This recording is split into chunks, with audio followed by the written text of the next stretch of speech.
Nul n'ignore que l'actuel DG de la Sokimo SA, M. Pistis Bonongo Tokole, a hérité d'une entreprise dont l'image de marque n'était guère reluisante.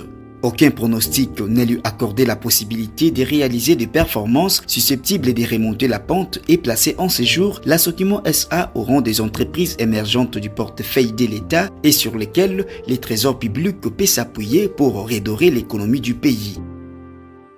Mais grâce à une patience hors du commun, truffée d'une volonté tous azimuts de sortir du lot, Pistis Bonongo Tokole, puisque c'est de lui qu'il s'agit, s'est départi de tous les paris prononcés en sa défaveur au point d'attirer l'attention de l'opinion publique sur cette entreprise, hier encore les canards boités du ministère de Mines.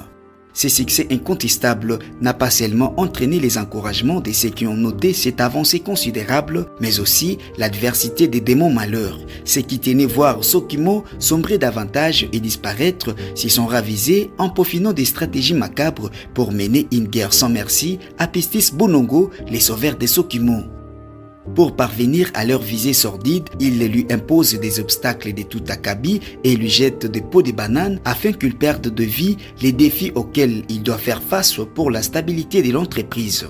Ces détracteurs se lancent dans une course-poursuite perdue d'avance au point de lui coller les passifs désastreux de ses prédécesseurs de 118 mois d'impayement des salaires alors que lui n'a que 24 mois de prestations à la tête de la Sokimo. Nous avons fait moins d'une année. Et je crois dès la semaine prochaine, nous allons acquérir des engins miniers. Et le laboratoire aujourd'hui est déjà équipé et tous les travaux préalables sont déjà finis. C'est-à-dire pour ce qui est de la relance, incessamment, je crois que nous aurons la production d'un premier lingot d'or. Les réalisations pertinentes de Pistis Bonongo Tokole font de lui incontestablement le meilleur manager de la Sokimo. Domaine minier. Obtention de restitution de 10 permis déchus pour faute de paiement de droits miniers au niveau des cadastres miniers commis en cycle. Production de l'or. Modernisation de l'usine de l'exéviation des Tarada par financement propre.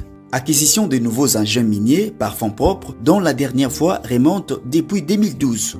La coulée d'un premier lingot d'or par traitement des rejets avec un financement propre, tandis que la dernière fois remonte depuis 2018 par les Tanzaniens et 2010 avec les Congolais. Partenariat. Amélioration du contrat d'association entre Sokimo SA et Souterrain Énergie.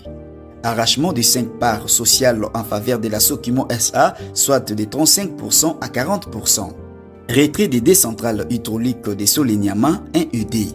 Garantie des recouvrements des créances de la Sokimo par la société commune. Au social, amélioration des conditions salariales alors que, depuis tous ces temps, Sokimo payait à ses agents un maigre salaire qu'on appelait savon, soit 1 sur 10 du revenu mensuel. En 2022, salaire payé 4 sur 12 mois au total. En 2023, salaire payé 9 sur 12 mois. En 2024, salaire payé 5 sur 9 mois au total. Communication et information. Dotation des manuels de l'organisation comptable version OADA, chose qui n'a jamais existé chez Sokimo. Dotation de plusieurs équipements informatiques aux agents et cadres de direction. Événements de grande envergure. Organisation d'une retraite de réflexion de 3 jours assortie d'un plan stratégique pour l'entreprise. Organisation des élections syndicales pour tout Kilomoto. Certification par les commissaires aux comptes des états financiers pour 4 exercices. Organisation d'une assemblée générale.